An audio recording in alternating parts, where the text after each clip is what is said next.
ઓમ શાંતિ।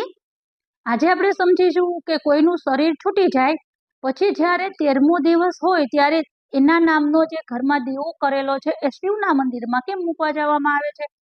ક્યારેય કોઈ શ્રી કૃષ્ણનું ભક્ત હોય, શ્રી રામનું ભક્ત હોય, કોઈ દેવીનું ભક્ત હોય, પરંતુ શરીર છોડે એટલે દીવો તો શિવના મંદિરમાં જ જાય, બીજા એકેય મંદિરમાં ન જાય। એનું કારણ શું કે આત્માના પિતા પરમાત્મા શિવ જે નિરાકાર છે, પિંડ બતાવે છે ને શિવલિંગમાં, પિંડ એટલે શરીર નથી, એ આત્માના પિતા છે। અને આ દીવો કરીએ છીએ એ આત્માની નિશાની છે।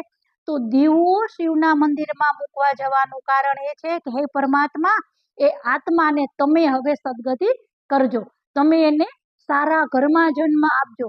તો દીવો શિવને સોંપવામાં આવે છે કે તમારું સંતાન આત્મા છે અને તમે જ એને સંભાળો, બાકી કોઈના મંદિરમાં દીવો મૂકવા ન જાય, કેમ કે એ આત્માના પિતા નથી, એ તો બધા દેવી દેવતા છે। પરમાત્મા એક છે, જે આત્માના પિતા છે, જે આત્મા જેવા છે, જે આત્મા દેખાતી નથી તો આત્માના પિતા પણ દેખાતા નથી।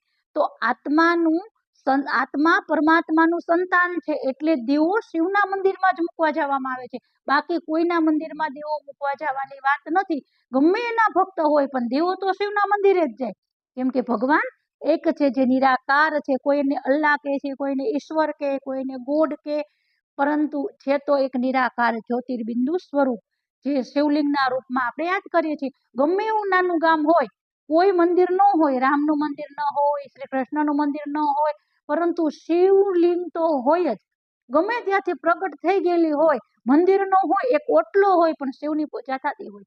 હરેક સ્થાન, હરેક ગામની અંદર શિવની પૂજા થાય, કેમ કે એ આત્માના પિતા પરમાત્મા છે, એ એક જ ભગવાન છે, બાકી તો બધા દેવી દેવતા છે, કોઈ ધર્મ સ્થાપક છે, તો પરમાત્મા એક જ ભગવાન છે અને આત્માના પિતા છે, એટલે દીવો શિવના મંદિરમાં મૂકવા જવામાં આવે છે। ઓમ શાંતિ।